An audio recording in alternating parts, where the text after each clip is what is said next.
بسم اللہ الرحمن الرحیم۔ حضرت عائشہ صدیقہ رضی اللہ تعالیٰ عنہ فرماتی ہیں، ایک عورت تھی اور اسے نبی پاک صلی اللہ تعالیٰ علیہ وسلم نے وہ کلمہ پڑھ کے مسلمان ہوئی، مدینہ طیبہ آ گئی تو حضور نے مسجد نبوی شریف میں اس کے لیے مکان، ایک سادہ سا کمرہ ساتھ مسجد کے بنوا دیا، وہیں رہنے لگی۔ اکثر وہ سیدہ طیبہ کے پاس آتی تو حضرت عائشہ صدیقہ رضی اللہ تعالیٰ عنہ فرماتی ہیں وہ بڑی باتیں سناتی اور آخر میں کہتی وہ ہار والا دن بھی بڑا عجیب دن تھا اور میرے رب کی قدرتوں کا دن تھا، وہ بھی بڑا عجیب دن تھا۔ سیدہ عائشہ صدیقہ رضی اللہ تعالیٰ عنہ ایک دن فرمانے لگی کہ تو ہار والے دن کا بڑا ذکر کرتی ہے، وہ کیا دن تھا؟ تو خاتون کہنے لگی اماں جی وہ دن تھا جب میرے رب پر بھروسہ اور مضبوط ہو گیا، جس دن میرا اپنے رب پر توکل اور بڑھا، میرے ایمان میں یقین میں اور پختگی آئی۔ کہنے لگی میں ایک گھر کی کنیز تھی، نوکرانی تھی، اس گھر میں ایک بچی تھی جس کے پاس سونے چاندی ہیرے جواہرات کا ہار تھا۔ اس زمانے میں چمڑے کے اوپر لوگ ہیرے جواہرات لگاتے تھے، کئی دفعہ سرخ رنگ کے چمڑے پہ لگائے جاتے تھے، وہ بچی پہنتی تھی تو کہتی ہوں بچی کے اس نے اتار کے رکھا یا اس سے گرا وہ ہار تو چیل اسے اٹھا کے لے گئی گوشت سمجھ کے اور میرے سامنے اٹھا کے لے گئی۔ گھر والوں نے مجھ سے پوچھا، یہ بخاری میں موجود ہے، گھر والوں نے پوچھا مجھ سے کہ وہ ہار کہاں ہے تو میں نے کہا چیل اٹھا کے لے گئی۔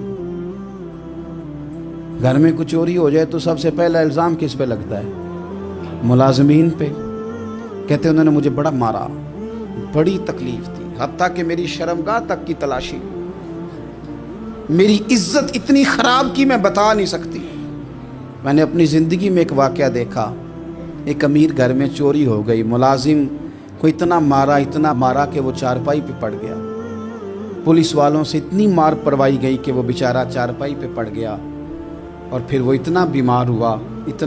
ہوا اور کچھ دنوں کے بعد پتہ چل گیا کہ چور تو اپنا بیٹا ہے ان کا، پھر اس کا انتقال ہو گیا۔ اب وہ سیٹھ صاحب اور گھر والے آ کے مرنے والے کے کان میں معافیاں مانگ رہے ہیں، کان میں۔ تو میں نے ان سے پھر کہا تھا کہ یہ تو اب چلا گیا ہے، تمہارا زور چلتا تھا تو تم نے قانون خریدا اور تم نے اسے جتنا ہو سکا تم نے اسے مار پڑوائی، تمہارے پاس جو عدالتیں تھیں تم نے وہاں کارروائی کی، اب ایک عدالت قیامت کے دن لگے گی۔ یہ کمزور تھا کچھ کر نہیں سکا۔ میرے نبی پاک صلی اللہ علیہ وسلم نے فرمایا سن لو، اگر سینگ والی بکری نے بغیر سینگ والی بکری کو تکلیف دی ہوگی تو قیامت کے دن اسے بھی بدلہ دینا پڑے گا کہ تیرے پاس سینگ تھے اور تو نے اسے مارا تھا۔ وہ خاتون عرض کرتی ہے سیدہ عائشہ کی خدمت میں کہ مجھے بڑا مارا، مجھے تکلیف دی، میں کہہ رہی تھی کہ میرے سامنے چیل لے گئی ہے پر وہ نہیں مان رہے تھے، اماں جی انہوں نے مجھے بڑا مارا۔ حضرت عائشہ صدیقہ کہتی ہیں پھر کیا ہوا؟ کہنے لگی اماں جی جب کوئی میرا مددگار نہ رہا، مجھے تکلیف دے رہے تھے، رسوا کر رہے تھے، تو میں نے اپنے رب سے مدد چاہی، میرے رب کی طرف میں نے توجہ کی، میں نے کہا مالک اب تو ہی میرا مددگار ہے۔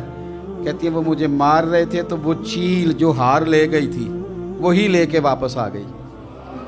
اور ہمارے سروں کے قریب لا کے اس نے جب اس ہار کو پھینکا وہ مجھے چھوڑ کے سائیڈ پہ ہوئے،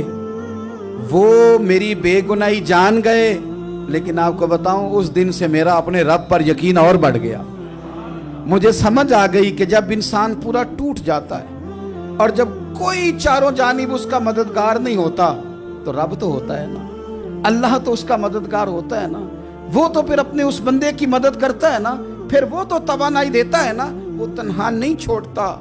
وہ تو آنسوؤں والوں کے آنسوؤں پہ بڑا کرم فرماتا ہے،